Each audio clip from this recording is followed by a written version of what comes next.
Selamat pagi teman-teman, kita berjumpa lagi ya dalam corporate e-learning. Ya, kali ini topiknya adalah mengenai creative problem solving ya, problem solving and decision making skills ya. Bagaimana Anda solve your problems. Ini menurut saya tema yang menarik dan sangat penting ya bagi kinerja Anda di kantor. Karena Anda ketika kerja di kantor itu pasti menemui banyak masalah kan, pasti banyak kendala, banyak problem. Sehingga Anda harus punya problem solving skills yang bagus, yang cetar membahana. Karena kalau tidak nanti kinerja tim Anda, kinerja Anda akan stuck. Ya, karena sekali lagi kita hidup di kantor, dalam kehidupan sehari-hari, kehidupan personal kita, kehidupan keuangan kita, kehidupan karir kita, itu banyak problem, ya banyak kendala. Bahkan mungkin saya harus mengatakan hidup kita ini sebenarnya ibaratnya sebuah perjalanan untuk selalu mengatasi masalah. Karena tiap hari itu masalah selalu muncul. Ya. Dan di kantor tentu saja ya ada banyak masalah ya, tiap hari muncul beragam masalah ya. Masalah kerjaan, masalah kerja sama dengan tim lain, masalah karyawan yang mungkin tidak termotivasi, atau masalah target penjualan yang tidak tercapai, atau masalah keterlambatan penyelesaian proyek, program kerja Anda tidak jalan. Masalahnya banyak, ya, sehingga Anda harus punya problem solving skill yang cetar membahana ya, yang jitu, supaya masalah Anda bisa ditaklukkan dengan mulus ya, dengan optimal ya. Makanya kita perlu ini ya, tema ini ya, problem solving skills. Nah, sebelum saya bicara mengenai tahapan untuk mendefine problem, bagaimana kiat menyelesaikannya, menurut saya ada 3 pilar yang ingin saya sampaikan yang sangat penting ketika Anda hendak menjadi problem solver yang tangguh, ketika Anda hendak menjadi seorang yang mampu menyelesaikan masalah dengan jitu. Itu Anda harus punya 3 pilar yang menurut saya sangat fundamental. 3 pilar inilah yang menurut saya akan sangat menentukan kemampuan Anda, kecakapan Anda untuk menyelesaikan masalah. Pilar yang pertama, Anda bisa lihat di slide berikutnya, itu saya sebutnya be resourceful. Be resourceful itu artinya Anda berdaya, ya. Anda panjang akal bahasanya ya.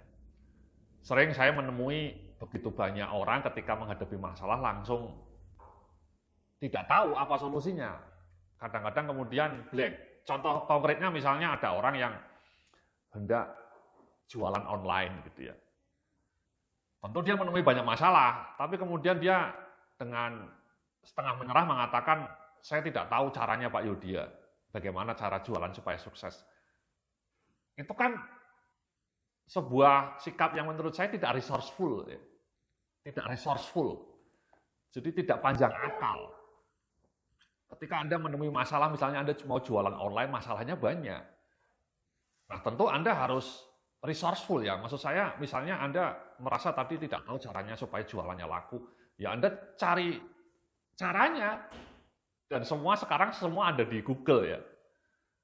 Jawabannya semua ada di Google. Anda bisa pelajari dan kemudian praktekkan. Contohnya saya dulu itu gaptek ya, tidak bisa bikin blog ya. Beberapa tahun yang lalu saya itu ingin bikin blog. Dan itu kan masalah, ketika saya punya keinginan bikin blog, tapi saya tidak tahu bikinnya. Itu kan masalah, problem besar. Nah, alih-alih menyerah, alih-alih kemudian merasa saya gaptek, saya tidak akan mungkin bisa membuatnya. Saat itu saya belajar secara mandiri, berjibaku ya. Saya buka Google, saya browsing, nanya teman saya, ya kebetulan teman saya sudah bisa, kemudian lihat panduannya di YouTube. Saya pelajari tiap malam sampai jam 2 malam waktu itu ya. Selama seminggu full saya belajar sendiri. Dan dalam waktu seminggu itu kemudian akhirnya saya bisa bikin blog. Dan terjadi, muncul blognya bagus gitu ya.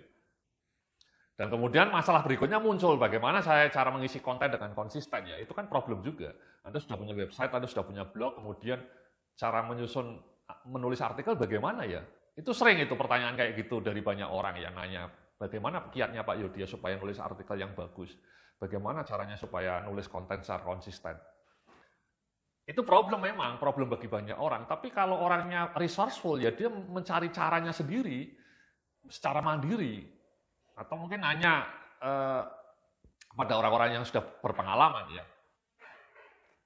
Nah saat itu saya juga menemui masalah yang sama.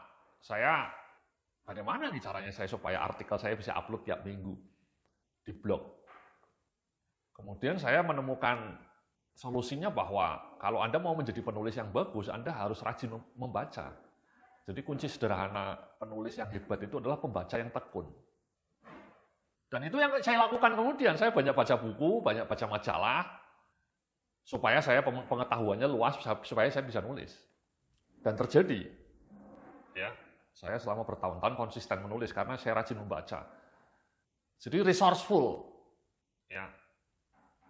Tidak mudah menyerah, tidak manja. Ya. Kadang-kadang ada pertanyaan yang menurut saya sangat elementer dan agak sedikit katrok. Misalnya saya di Twitter membahas buku gitu ya. Saya menulis resensi mengenai buku yang bagus. Itu selalu saja ada pertanyaan ya. Mas Yudi beli bukunya di mana? Itu menurut saya pertanyaan yang terlalu naif. Orangnya tidak resourceful. Kalau orangnya resourceful ya dia tinggal Google. Judul buku yang saya bahas kan saya tulis itu judulnya. Ditulislah, di googling dan pasti akan ketemu. Karena di Tokopedia sekarang banyak orang jualan buku. Banyak orang nggak tahu bahwa sekarang di Tokopedia itu buku apa saja tersedia gitu ya. Bahkan buku-buku impor yang berkualitas di Tokopedia juga dijual. Jadi masa saya beli bukunya di apotik gitu ya saya bilang. Ya saya beli toko buku lah di Gramedia atau di Tokopedia gitu. Jadi orang-orang sekarang itu kadang-kadang sangat manja ya, quote and quote ya. Terlalu banyak nanya yang pertanyaan-pertanyaannya elementer. Yang sangat bisa dijawab dengan Google. Sangat bisa dijawab dengan internet. Itu namanya resourceful, Mas. Ya, be resourceful. Jadi ketika Anda menemui masalah itu cari solusinya. Sekali lagi solusinya tadi ya, sekarang ada Google University ya. Kalau Anda buka YouTube, buka Google itu semua jawabannya ada. Dan bahkan di YouTube sekarang juga ada ribuan video mengenai tutorial macam-macam. Anda mau belajar digital marketing plan ada di YouTube. Anda mau belajar mengenai cara bikin blog ada di YouTube. Anda mau bikin cara menyusun bisnis plan ada di Google. Semuanya ada. Jadi be resourceful. Ya. Sumber informasi itu sudah sangat melimpah. Tapi kadang-kadang orang malas dan manja mencari solusinya. Ya. Jadi itu teman-teman ya, ketika Anda menemui masalah itu fokus pada solusi apa masalahnya. Ya. Kemudian Anda tidak mudah menyerah menemukan solusi. Selalu resourceful, berdaya. Ya, panjang akal. Contoh lainnya, satu lagi ya, misalnya sering orang nanya, Mas Yudi saya mau bisnis tapi saya nggak punya modal. Itu problem besar. Tapi sekali lagi, itu jawabannya sangat mudah. Anda tinggal Google aja, bisnis tanpa modal, itu banyak. Misalnya menjual jasa keahlian Anda bisa, nah saya tidak bisa punya jasa keahlian Pak Yudi yang bisa saya jual. Ya kemudian Anda belajar dong, Anda tingkatkan skill Anda, itu namanya resourceful. Saya punya teman lulusan SMP namanya Darmanto. Dia dulu cuma buruh sablon di Jakarta. Dia orang Pemalang, pindah ke urban ke Jakarta. Tapi di Jakarta gajinya cuma UMR menjadi buruh. Nah dia merasa bahwa saya harus mengubah nasib dengan cara berbisnis. Tapi dia kan nggak punya modal banyak, cuma buruh gitu. Nah dia berpikir, apa ya yang bisa saya lakukan supaya saya bisa menghasilkan uang? Saat itu dia melihat di kantornya ada internet. Ya, di office-nya dia lihat internet, dia nanya-nanya. Kemudian dia ke Gramedia sendirian. Tiap malam habis kerja dia ke Gramedia. Baca buku mengenai internet, baca buku mengenai coding, baca buku mengenai cara bikin website. Jadi dia tiap malam sepulang dari kantornya ke Gramedia yang dekat kos-kosannya.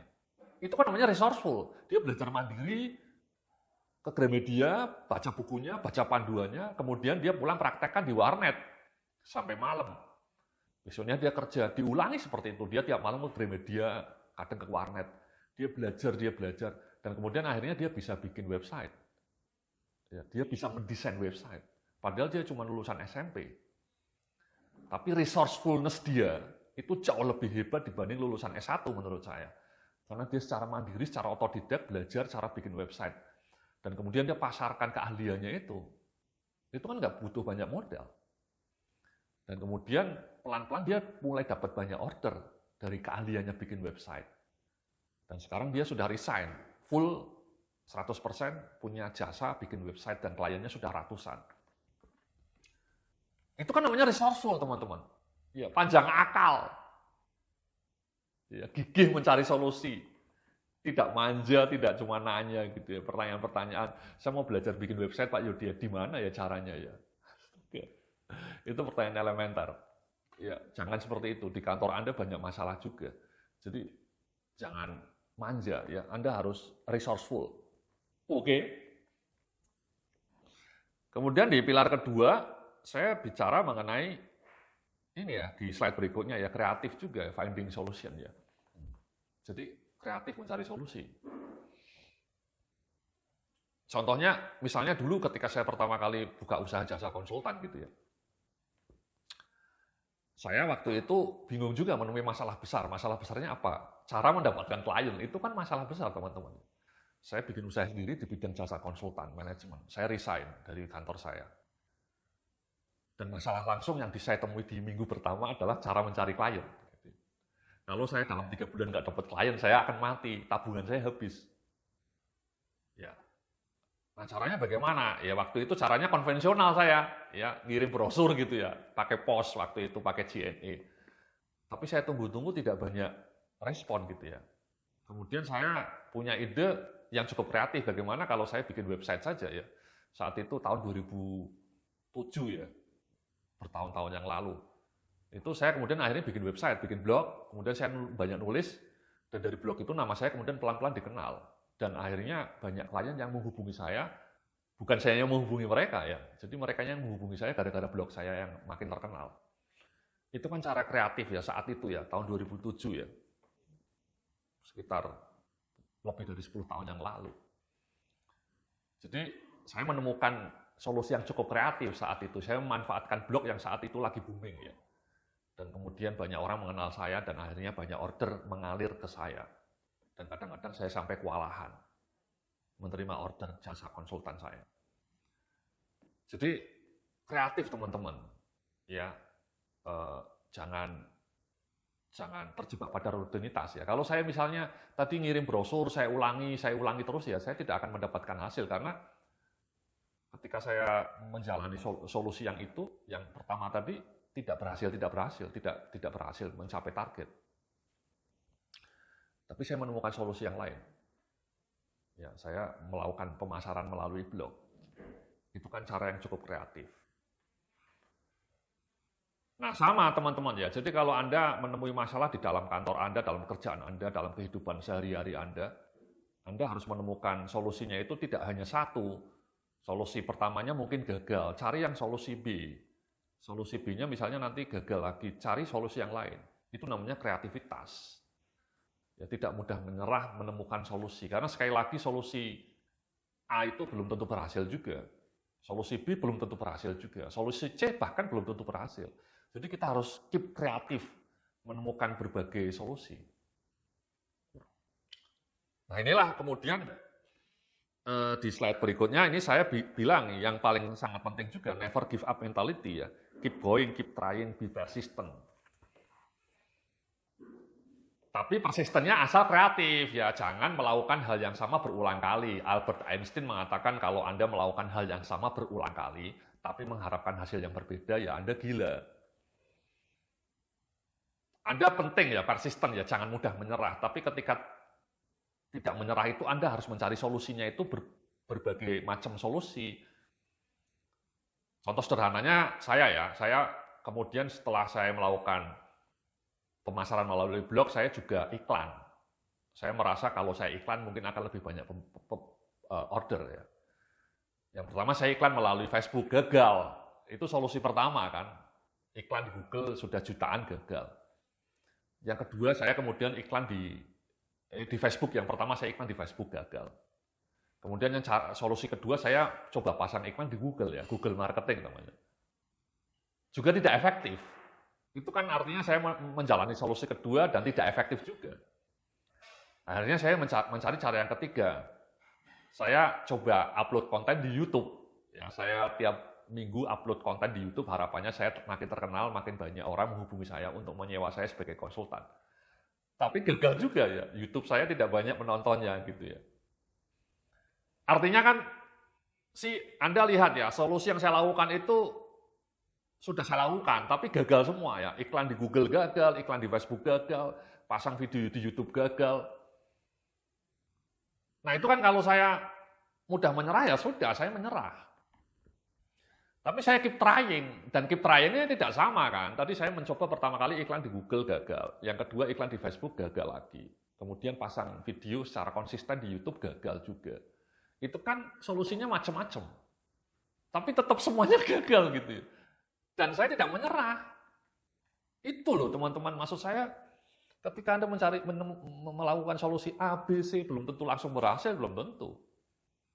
Belum tadi yang solusi pertama paling awal saya malah kirim brosur, itu gagal total juga. Jadi sudah ada 4 solusi, saya gagal semua. Ngirim brosur gagal, iklan di Facebook gagal, iklan di Google gagal, pasang video di YouTube gagal. Yang masih berhasil hanya karena saya aktif ngisi konten di blog. Dan terakhir saya coba iklan di Instagram. Nah barulah berhasil ya. Di Instagram saya merasa hasilnya sesuai harapan saya, meskipun cukup mahal ya. Tapi hasilnya masih lebih bagus dibanding iklan di Facebook, dibanding iklan di Google, atau bahkan dibanding ketika saya masang video di YouTube. Jadi sekarang alat pemasaran saya hanya ada 2. Ngisi konten di website saya, di blog saya, yang satu iklan di Instagram. Nah 2 solusi itu yang saya lakukan terus-menerus sampai hari ini. Tapi maksud saya untuk menemukan 2 solusi itu saya berjibaku kan. Saya menemui banyak trial and error gitu ya. Tapi saya terus keep trying, tapi keep trying-nya juga berbagai macam posisi gitu ya teman-teman ya. Tidak hanya misalnya iklan di Google gagal, diulangi terus-menerus ya gagal terus. Atau misalnya saya ngisi di YouTube udah sampai 6 bulan gagal, saya ulangi terus, belum tentu efektif juga. Akhirnya saya mencari solusi lain, yakni iklan di Instagram. Dan lebih bagus hasilnya. Jadi poinnya adalah bahwa ketika Anda menemui masalah itu, Anda harus kreatif menemukan solusi, tapi juga tidak mudah menyerah. Jadi gabungan 2 itu, sama resourceful tadi. Sekali lagi, solusi A belum tentu berhasil. Ya. Nah, ketika solusi A tidak berhasil, jangan menyerah. Coba lagi dan cobanya juga jangan selalu A terus. Anda mungkin juga akan menemui tembok, tidak bergerak. Anda coba B. B belum tentu berhasil, kadang-kadang masih gagal, nggak masalah. Coba C. C gagal lagi, coba yang D. Gitu loh teman-teman. Itu yang saya lakukan terus-menerus dalam kehidupan saya. Ya. Jadi, saya sering menemui banyak masalah, tapi saya selalu yakin ada solusinya. Jadi ketika saya menemui masalah itu, saya langsung fokus pada solusi. What is the solution? Dan solusinya coba A dulu. Kalau nggak berhasil, B. Kalau nggak berhasil, C. Jadi itulah teman-teman ya, 3 pilar yang harus Anda tumbuhkan ketika Anda tidak menjadi seorang problem solver yang hebat itu 3 itu. Itu yang paling fundamental menurut saya. Ya, jadi yang pertama tidak mudah resourceful ya, panjang akal, tidak manja, gitu ya, punya semangat otodidak, semangat mandiri untuk menemukan solusi. Kemudian yang kedua kreatif ya, menemukan solusi ya, variasi kreatif. Dan yang ketiga tidak mudah menyerah. 3-tiganya harus Anda gabungkan itu. Pada titik itulah Anda akan menjadi seorang problem solver yang cetar membahana. Oke, terima kasih. Nanti kita sambung lagi dalam video berikutnya. Salam sukses, penuh keberkahan.